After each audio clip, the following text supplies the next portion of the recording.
The night was hauntingly quiet in the small African village of Kato. The wind whispered secrets through the trees, and the moon hung low, casting long, ghostly shadows.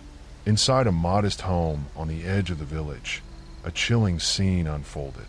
Lua, a 7-year-old girl with tear-streaked cheeks, sat trembling on the cold floor of her room.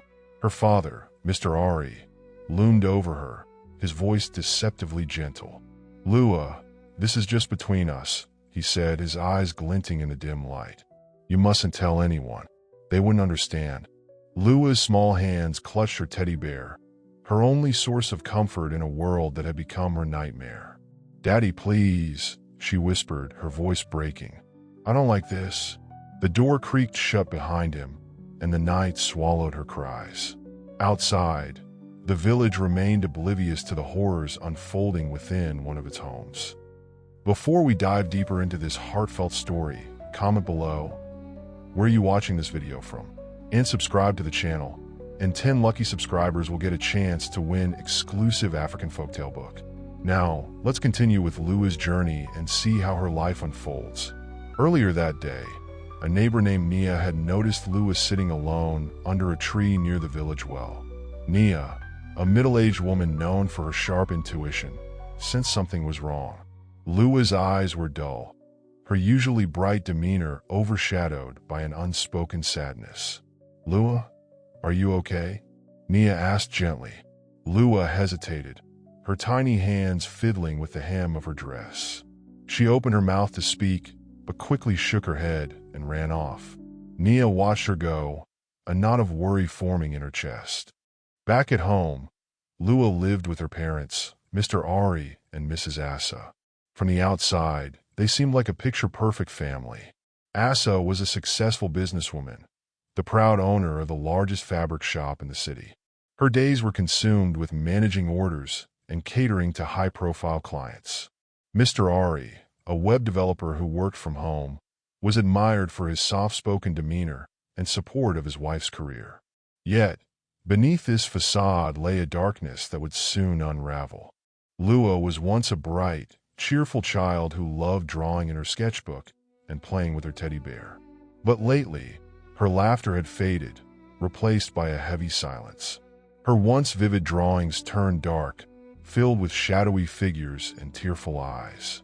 At school, her teachers noticed her withdrawal, but their questions were met with Lua's quiet denial. One evening, Lua mustered her courage to approach her mother, who was seated at the dining table, engrossed in her accounts. "Mommy," Lua began hesitantly, clutching the hem of her dress. "Why does Daddy hurt me when you're not here?" Asa didn't even look up.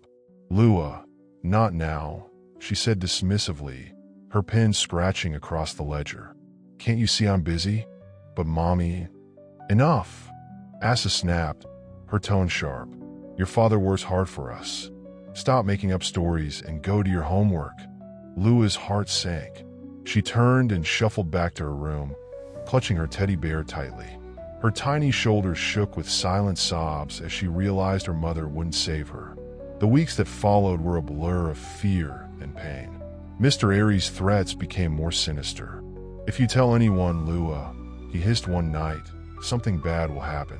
You wouldn't want that, would you?"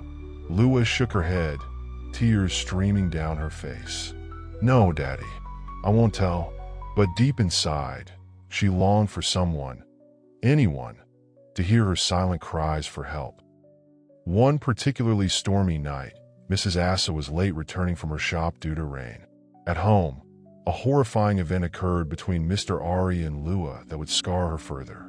Lua had accidentally knocked over a cup of tea on Mr. Ari's desk, spilling it onto his laptop. He erupted in rage, his calm facade shattering like glass. "You useless child," he roared, grabbing her arm with a force that made her wince. "Do you know what you've done?" "I am sorry," Lua stammered, her eyes wide with fear. "Sorry isn't enough," he bellowed, dragging her into the dimly lit bedroom. "You need to learn discipline." He removed his clothes. Lua's sobs turned into panicked screams as she backed away, clutching her teddy bear. "Daddy, no. Please," she pleaded, trembling. But Mr. Ari was relentless. He started forcing on her more aggressively than ever. And at that moment, Lua's screams pierced the air, mingling with the howling wind outside. It was a sound so heart-wrenching that it woke their elderly neighbor, Mrs. Binta. She shuffled to her window, peering out into the rain-drenched night, her heart heavy with unease. Later, Mr. Ari cleaned the stains on the floor to show that nothing had happened. And finally, he left Lua's room. She was huddled in a corner, her body shaking from pain and fear. Her teddy bear, her silent witness, lay discarded on the floor. Lua didn't sleep that night. Instead, she stared at the ceiling, tears streaming down her face, wondering if she would ever feel safe again. One afternoon, the village herbalist, Mrs. Kemi, met Asa at the shop. "Asa," she said, her tone serious, "I'm worried about Lua. She's not the same child she used to be." Asa waved her concerns away. "Lua is just going through a phase. Children are like that." Mrs. Kemi's eyes narrowed. "Sometimes, phases have deeper roots. Perhaps you should pay more attention to what's happening at home." Asa bristled but said nothing. That evening, for the first time in months, she decided to return home early. As she entered the house, she heard muffled sounds coming from Lua's room. Her heart raced as she crept down the hallway. The door was ajar, and what she saw made her blood run cold. Mr. Ari was leaning over Lua, his hands where they should never have been. Asa screamed, her voice echoing through the house. "What are you doing?" she shrieked, rushing to pull him away from her daughter. Lua clung to her mother, trembling. Mr. Ari tried to defend himself. "You were never here, Asa. You were always at that shop, leaving me alone. I needed companionship. Don't you dare blame me for this." Asa yelled, her voice shaking with rage and guilt. "You're a monster." The authorities arrived shortly after Asa's frantic call. Mr. Ari was arrested, his crimes exposed to the horrified villagers. The man they had once respected was now reviled. Asa was consumed by guilt. How had she missed the signs? How had she dismissed Lua's cries for help? She closed her shop and dedicated herself entirely to her daughter, determined to rebuild the trust she had shattered. Lua's path to recovery was long and arduous. She began attending counseling sessions, where she slowly found the courage to speak about her trauma. Nightmares still haunted her, and she often woke up screaming, but Asa was always there to hold her, whispering words of comfort. One day, Lua stood before her class, clutching a piece of paper. It was a letter she had written to herself, a testament to her resilience. "I am not what happened to me," she read aloud, her voice steady. "I am what I choose to become." The classroom erupted in applause, and for the first time in years, Lua smiled, a genuine, radiant smile. Asa, watching from the back of the room, wiped away tears. She had learned a painful lesson. No amount of success or money could replace the love and attention her daughter needed. Despite the arrest of Mr. Ari, the scars he left were far from healed. The villagers, once so trusting, now looked at Asa with a mix of pity and judgment. Whispers followed her wherever she went. Some blamed her for prioritizing her business over her family, while others simply couldn't comprehend the betrayal that had taken place in her home. But Asa didn't let the gossip deter her. She focused solely on Lua's recovery. Every day was a battle, filled with therapy sessions, emotional breakdowns, and moments of hope.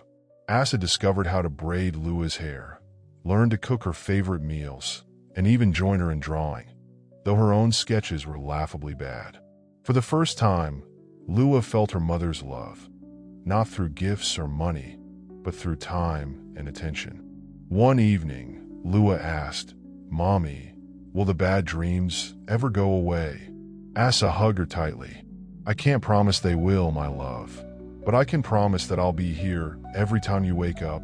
Months turned into years. Lua grew stronger, her confidence returning bit by bit. She joined a local children's choir, her sweet voice captivating everyone who heard it. Singing became her outlet, a way to express the emotions she couldn't put into words. Asa attended every performance, cheering the loudest from the front row. The story of Lua's resilience spread beyond Kato. A journalist, intrigued by the family's journey, reached out to Asa. Reluctantly, she agreed to share their story, hoping it would inspire others to listen to their children and protect them from harm. The article sparked national attention. Donations poured in for child welfare organizations, and laws were proposed to strengthen protections against abuse. Lua, still shy but determined, appeared in a short video advocating for children's rights. Her message was simple yet powerful. Listen to us. Believe us. Help us. As for Mr. Ari, he remained in prison, his pleas for forgiveness falling on deaf ears. The man who had once terrorized his family now faced a lifetime of isolation and regret. Years later, Lua, now a young woman, stood before a crowd at a conference on child advocacy. Her voice, once trembling and unsure, was now strong and clear. "I survived because someone finally listened," she said, her eyes scanning the audience. "Don't wait until it's too late. Be the person a child can turn to." The crowd erupted in applause, and Asa, sitting in the front row, felt a surge of pride. She had made mistakes, painful, devastating mistakes, but she had also fought to make things right.